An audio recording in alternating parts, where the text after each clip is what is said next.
Now, it sounds like the stuff of novels, the comprehensive schoolgirl who goes on to become leader of the House of Lords. But that's exactly what happened to one East Midlands woman. Baroness Stowell of Beeston, there's a clue in the title, came from humble beginnings to one of the great offices of state. But how does her background affect her work now? Our political editor, John Hess, has been to meet her. So who exactly is Baroness Stowell of Beeston? Tina Stowell was born in the Nottingham suburb in 1967, educated at Chilwell Comprehensive and Broxtowe College. She joined the civil service, later working in Downing Street during John Major's premiership. Then her BBC years, becoming its head of corporate affairs. She became Baroness Stowell of Beeston in 2011, and last year the Prime Minister gave her the top job as leader of the House of Lords and a seat in Cabinet. So I asked her what she would say to a teenage girl from Nottinghamshire nowadays hoping to get to the top. Last year I was in Nottingham and visited quite a few schools. I went to Farnborough, in Clifton and Eastleek and Tootil and my old school as well.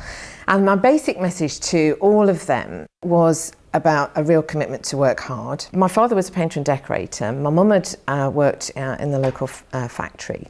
But they weren't just a painter and decorator and a factory worker.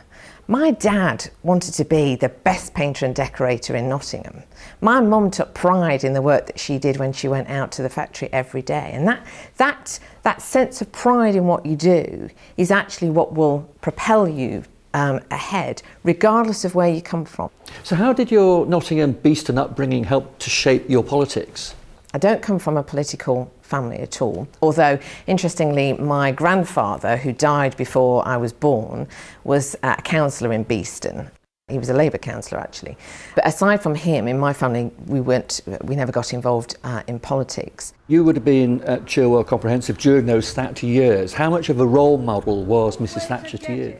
I wouldn't say she was a role model. I think what was more relevant to me when I was growing up was very much about the sense that during that time there were opportunities and a support for people to be successful in whatever it was that they were doing. If you were, like my father, self-employed, that you would be, doing what you did and going out to work every day was recognised as important, and that in a way shaped my politics. That made me a Conservative. But is the Lords truly representative? A recent survey revealed only 2% of so-called working peers come from the East Midlands, the lowest representation of any English region. The Commons is the house which is where people are elected to represent a constituency and different parts of the UK. Here in the House of Lords, all peers are United Kingdom peers. We are not here to represent any part of the country at all. I fly the flag for Beeston, and I'm very proud to fly the flag for Beeston. I wanted to be Baroness Stowell of Beeston. But there are other people here who have connections with my part of the world who, as I say, you wouldn't necessarily know about. So we're much wider in our scope than I think you're suggesting. Should representation here be changed? What reform do you think is necessary? Judges on what we do and whether we make a difference, and also how we go about doing our work, because I think the way in which we do our work is different to the Commons, and that also is important too, and that's what I'm more interested in. So Baroness Stowell flying the flag really for the East Midlands there, Jason, but less than 2% of working peers are from the East Midlands. Is that a problem? Does that worry you? Well, actually, I think it is a problem because when decisions are made in the House of Lords, just as they are in Parliament, people should know our area and feel like they have a sense of understanding. So I think there are some significant changes that need to happen with the House of Lords. All parties had it in their manifesto in 2010. I'm afraid it didn't get through in 2012 when some things were on the table then, and changes really need to happen. I think this is why we have general disengagement with politics, because that's seen as a retirement home for ex-MPs, and they actually need to be doing a job that they're paid for. I'm sure they work very hard, but they need to be seen to work very hard and be representative as well. Does it matter that we're not overly represented in the House of Lords? Yeah, of course it does. Of course it does, because the East Midlands voice isn't being heard in the House of Lords. But I think the House of Lords, the whole thing is a joke these days. It's been stuffed for completely full.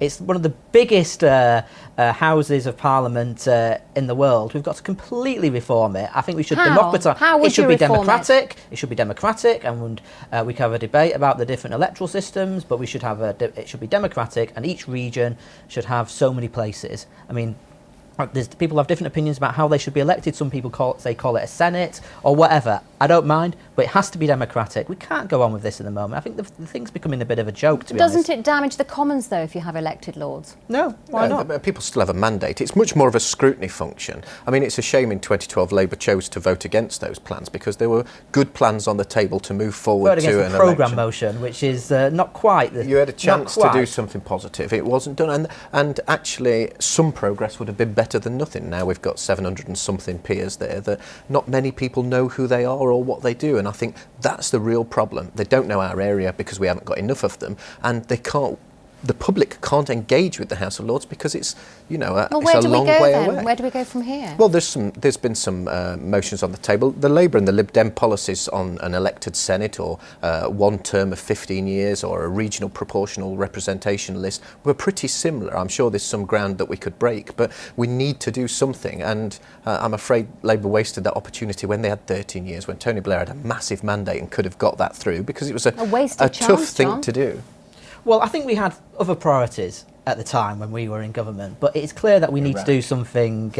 We need to do something now. I mean, you're saying that Labour killed it off. We voted against something called the programme motion. That's because we wanted more time to debate it. You could have got it through if you'd really wanted. The truth is, the Tory MPs who you're in coalition with, your Tory mates, didn't want it, and that's why it got killed off. That's true. The Tories don't want it, but that's because the Tories love it. But and if you go into coalition again with the Tories, they'll kill it off again. You and I both stand on a basis where we should have some social fairness, and we should have agreed. We're agreeing on this, and you should have voted for it when we had a chance. It might not have been perfect, but we'd have got some way down the road to it. Do we need a second chamber?